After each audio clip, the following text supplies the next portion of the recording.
मनोहर अपने माता पिता के साथ एक छोटे से शहर में रहता था। वह एक कंपनी में काम करता था, जिसके पैसे से वह अपना घर और अपने परिवार का खर्चा चलाता था। कुछ वर्ष बाद मनोहर की शादी हो जाती है। उसकी पत्नी का नाम रिया था। रिया एक बहुत ही लालची किस्म की औरत थी। रिया को जब भी पैसे मिलते थे तो वह तरह तरह के कपड़े और गहने खरीद लेती थी। वह जब भी किसी समारोह में जाती थी तो हमेशा नए नए कपड़े और गहने पहनकर जाना चाहती थी। जब उसके पास नए कपड़े और नए गहने नहीं रहते थे तब अपने पति मनोहर से जिद करके खरीदवा लेती थी।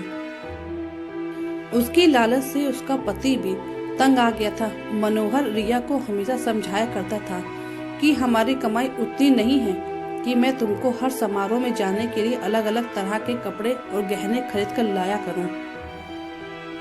मगर रिया उनकी बातों को मानने के लिए तैयार ही नहीं होती थी। एक दिन जब रिया किसी समारोह में गई तब उसकी एक सहेली मनीषा उसके घर आई। मनीषा ने रिया की सास से उसके बारे में पूछा। रिया की सास ने मनीषा को सारी कहानी बताई। मनीषा ने अब रिया को सबक सिखाने के लिए एक योजना बनाई। वह रिया के घर से सारा राशन लेकर चली गई और राशन के डिब्बे में अपने गहने और नए कपड़े लाकर भर दिए। जब रिया समारोह से वापस आई तब वह किचन के डिब्बों में गहने देखकर बहुत खुश हुई। शाम हुई।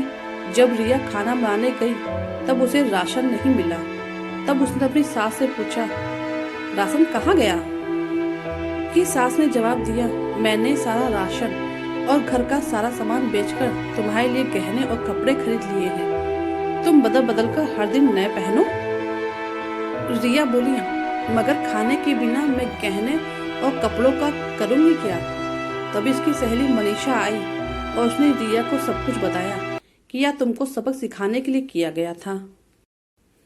अब रिया को समझ में आ गया, जीवन जीने के लिए सबसे ज्यादा जरूरी भोजन होता है, ना कि बदल बदल के गहने और कपड़े पहनना। रिया अब अपने पति के कमाई के अनुसार ही सारा काम करती थी और वह खुशी खुशी रहने लगी।